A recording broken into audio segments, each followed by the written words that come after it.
선생님 뭐 땀을 좀 많이 흘리시는 편인가요? 아, 저는 땀을 좀 많이 흘리는 편은 아닌데 올해도 너무 더웠잖아요. 네. 그래서 땀을 너무 많이 흘려갖고 저 속옷이 막 다 젖을 정도로 많이 올해는 좀 그랬습니다. 이런 경우가 일반적인가요? 아니면 이상이 있는 건가요? 당연하게 많이 먹으면은 많이 나오는 것인 그런 뭐 자연의 이치잖아요. 그쵸. 문제는 이제 그것을 중요한 게 뭐냐면은 왕립신입 같은 경우는 보통 대변을 뭐 한 어느 정도 주기로 보시나요? 뭐 하루에 한 2번, 3번? 하루에 한두 번 정도는 한두 번 정도? 가는데 이제 네네. 뭐 먹은 게 많다거나 아니면 술 네네. 먹고 그러면 더 가게 되는 것 같기도 해요. 아나운서님 저도 뭐 이틀에 한 번꼴로 이틀에 한 번 저는 정도? 시원하게 보세요? 네. 아, 시원하게? 좀 민망하긴 한데 시원하게. 아이고, 민망하기 전에 네. 없는 얘기인데 왕이신도 시원하시죠? 아, 그럼요. 네, 그게 중요한 겁니다.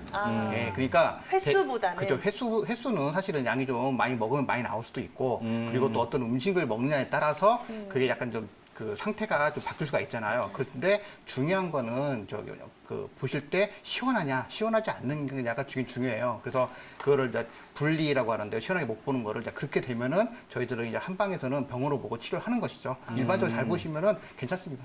그래서 변의 상태에 따라서 어느 부분이 안 좋은지 또 어느 부분이 좋은지를 알 수 있다고 하는데 어떻게 알 수 있는 건가요?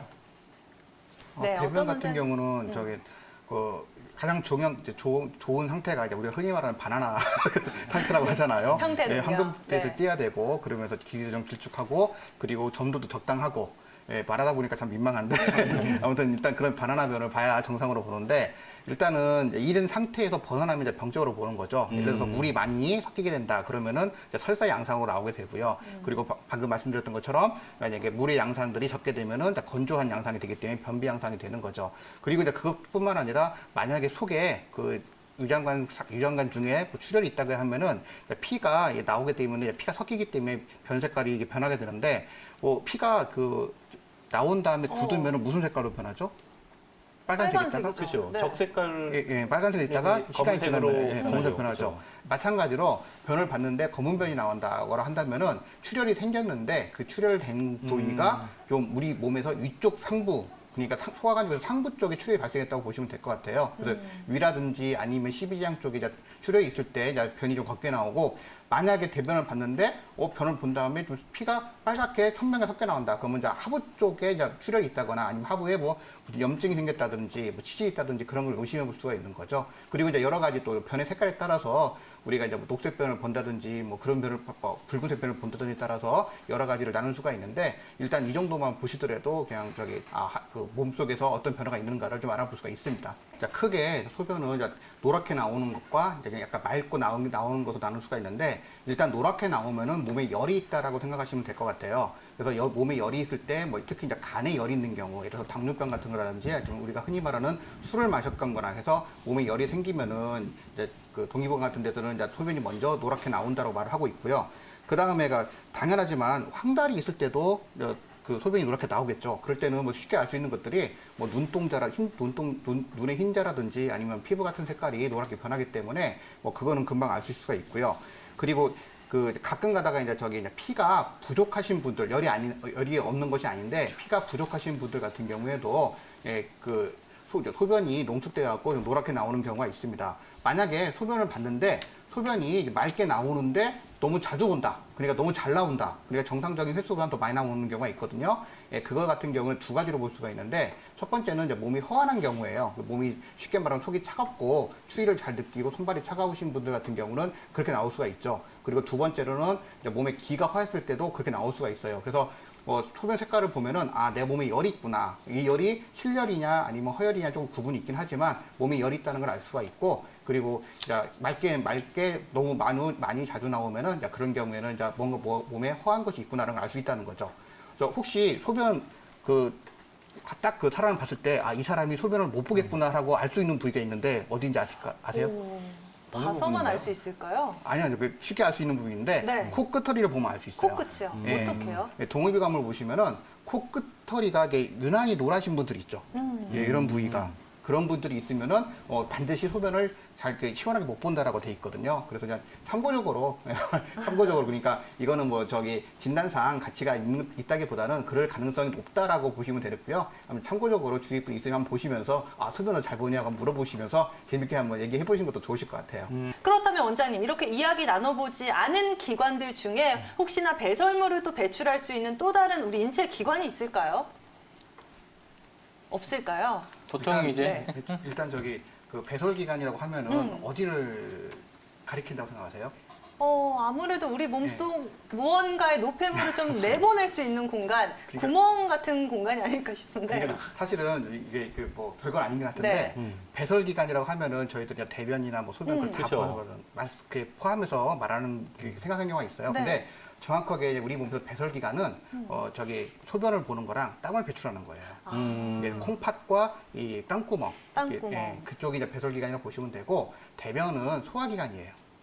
대변 보는 거는 그 항문 같은 경우는 소화기관으로 보시면 되고 그리고 이제 우리가 숨 쉬는 것 같은 경우는 이제 호흡기관으로 보시면 돼요. 호흡기관. 근데 이 얘기를 들어보니까 땀과 오줌의 성분이 거의 비슷하다 이런 얘기를 들어본 적이 있는 것 같아요. 네, 이게 실제로 그렇죠. 그런가요? 네, 그렇습니다. 그러니까 성분도 비슷하기 때문에 당연하게 이제 이제 한의학에서는 이제 중요한 게 뭐냐면 땀이 많이 흘리면은 당연히 소변이 준다. 그건 당연한 거고요. 그리고 설사를 많이 하시는 분도 소변량이 주는 거죠.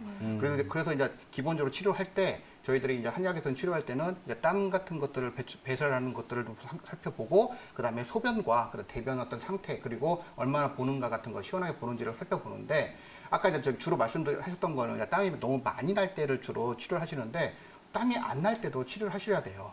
네. 아까 저기 빙 아나운서님 네네. 같은 경우는 땀이 잘 안 난다고 하셨는데 맞아요. 운동하셔도 땀이 안 나시나요? 땀이 나기는 하지만 그렇게 네네. 심각하게 나지 않더라고요. 저 같은 경우는. 네, 그거는 괜찮아요. 그런데 가끔 가다가 이제 저기 한원에 오시는 분들 중에서 저는 막 열심히 뛰는데 땀이 하나도 안 나요. 그쵸. 그러시는 그런 분들이 분들이 있어요. 계세요. 네, 그런 분들은 병입니다. 그건 고치를 하셔야 돼요. 그래서 아까 방금 말씀하신 것처럼 평소에 땀이 없는 체질인데도 운동을 한다거나 더운 데 있다거나 그러면 땀이 좀 나는 것은 정상이에요. 그런데 이런 상황에 처했는데도 불구하고 땀이 안 난다고 하는 것은 몸에 어떤 문제가 생겼다고 하는 거거든요. 그래서 기본적으로 예를 들어서 몸이 허하나든지 아니면 몸에 기력이 부족하든지 그런 경우에 이제 그런 증상이 나타날 수가 있기 때문에 이런 것도 치료하시면 됩니다. 그래서 한의학에서는 이런 병명도 있어요. 무한이라고. 그래서 무한이 단순히 땀이 안 난다 그런 뜻이 아니라 땀이 나와야 될 상황에 땀이 안 나오는 병이다라고 보시면 되겠습니다. 임동구 원장님, 이분의 증상 어떻게 보시나요? 네, 도환증이라고 하는 것은 이제 아까 배설에 대해서 설명을 드릴 때 땀이 많이 나는 증상인데 이제 이게 특히 밤에만 나는 거죠. 그래서 동의보감에는 자면은 마치 목욕하듯이 땀이 나는데 깨서야 그 땀이 난 것을 아는 것이다라고 지금 말을 하고 있어요. 그리고 이제 이런 것에 대해서는 원인 같은 경우에서 동의보감에 잘 밝혀놨는데 몇 가지 원인 중에 몇 가지 원인이 나타나는데 그 중에 이제 5가지 정도로 이제 정리를 해보면은 첫 번째는 음허유화라고 해갖고 몸에 이제 무슨 음분, 그러니까 정이라든지 진액 같은 게 소모된 상태에서 열이 발생해서 발생되는 경우가 있고요. 두 번째는 혈어 화성이라고 해갖고 우리 몸에 있는 피가 부족하게 되면은 음량이 조절이 안 되기 때문에 양이 좀 항진해서 이제 열이 발생하는 경우도 있습니다.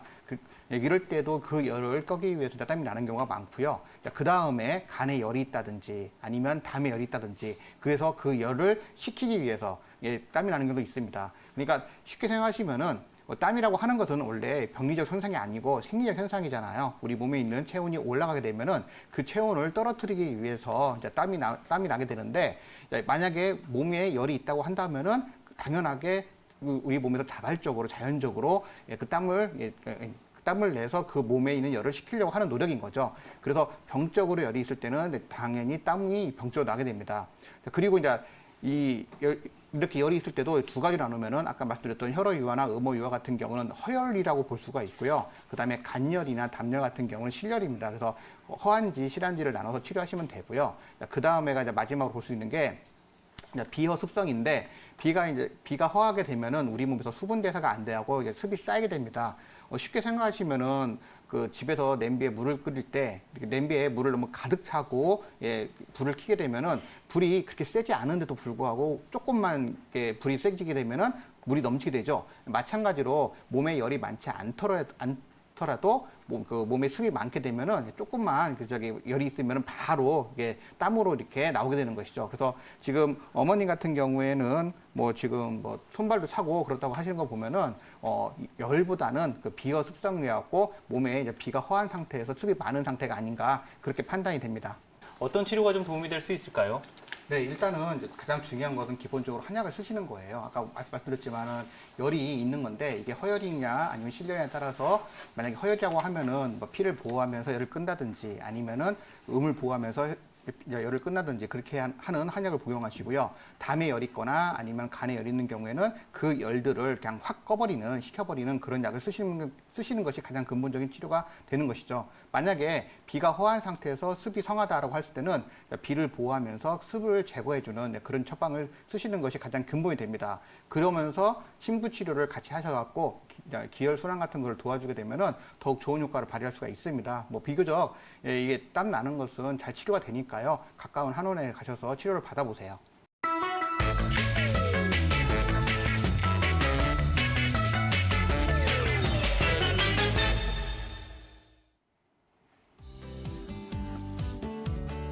안녕하세요. 건강한 의사 임동국 원장입니다. 오늘은 여성분들이 가장 흔하게 앓고 있는 질환인 생리통에 대해서 알아보도록 하겠습니다. 생리통은 그 생리를 하는 여성 중에 50% 정도에서 한번 겪어봤을 정도로 아주 흔한 질환인데요. 이렇게 너무 흔한 질환이기 때문에 오히려 치료를 안 받는 경우가 더 많습니다. 왜냐하면은 만약에 제가 생리통이 있다고 했을 때 주위에 있는 여자분들한테 너 생리통 있니? 라고 물었을 때 대부분이 나 생리통 있어. 또 다른 분한테 물었을 때는 나 생리통 때문에 뭐 진통제를 안 먹으면은 못 살 정도야. 그렇게 말하기도 하거든요. 그러다 보니까 전부 다 생리통을 갖고 계시는 분들이 대부분이다 보니까 생리통이라고 하는 것은 여자분들이면은 당연히 갖고 있는 질환으로 생각하시는 경우가 많습니다. 그래서 보통 이제 생리통이 생기시면은 진통제를 복용하시면서 그거를 해결하시는데 이 심한 경우에는 뭐 기절하기도 하고 그러기도 하고 응급실에 실려가기도 하는 거기 때문에 이게 생리통 같은 경우는 그냥 우습게 보시면 안 되고요. 꼭 치료를 하셔야 하는 병으로 생각을 하셔야 되겠습니다. 생리통은 크게 두 가지로 나눌 수가 있습니다. 생리통은 양방에서는 월경 곤란증이라고 부르는데 아무런 기질적인 병변이 없이 생기는 생리통이 있어요. 그런 생리통을 원발성 월경 곤란증, 즉 1차성 생리통이라고 합니다. 그리고 어떤 기저질환, 예를 들어서 자궁내막증이라든지 자궁근종이라든지 자궁선근종이라든지 자궁내 피임장치 아니면은 자궁내 용종 같은 것이 있을 때 생리통이 발생할 수가 있는데요. 이런 것들을 속발성 월경 곤란증, 즉 2차성 생리통이라고 합니다. 아까 말씀드렸던 2차성 생리통이라고 하는 것은 이런 원인병이 있기 때문에 이런 원인병이 치료 대상이 되고 생리통 그 자체는 치료 대상이 아닙니다.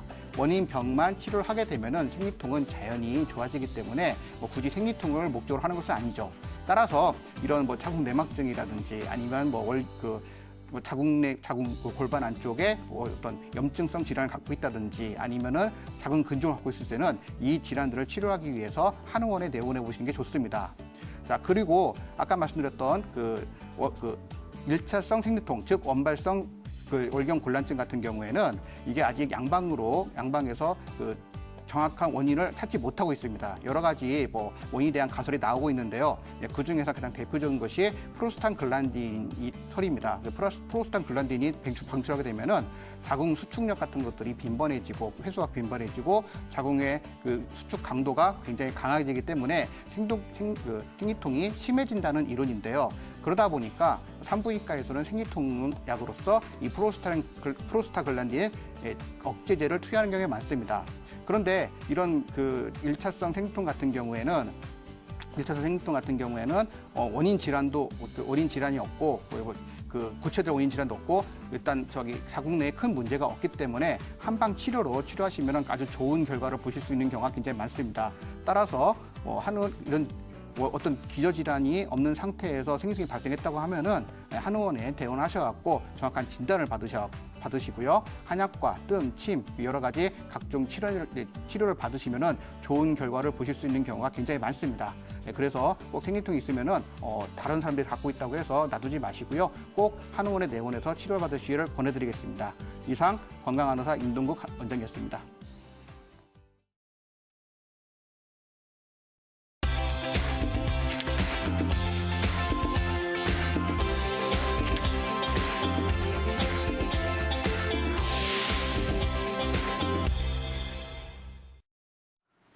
네, 오늘 건강꿀팁은 임동국 원장님과 함께 생리통에 대해서 알아봤는데요. 좀 더 이야기를 나눠보도록 하겠습니다. 많은 분들이 이렇게 생리통을 고생들을 하시는데 네. 한의원에 가면 어떤 치료들로 이렇게 생리통을 완화하고 또 이렇게 효과를 볼 수 있을까요? 네, 근데 생리통이 이제 발생되는 거에서 이제 그 생리통이 생길 때 특성이 있잖아요. 예를 들어서 생리가 시작되기 전에 생리통이 시작되는 경우도 있고 생리가 시작된 다음부터 생리통이 시작되는 경우가 있거든요. 그래서 이게 언제 시작되는가를 나누는 게 굉장히 중요합니다. 그래서 동의보감에 평소에 복통이 있다든지 아니면 생리가 시작되기 전에 생리통이 생긴다든지 하는 것은 몸에 적혈이 있는 것이다라고 말하고 있거든요.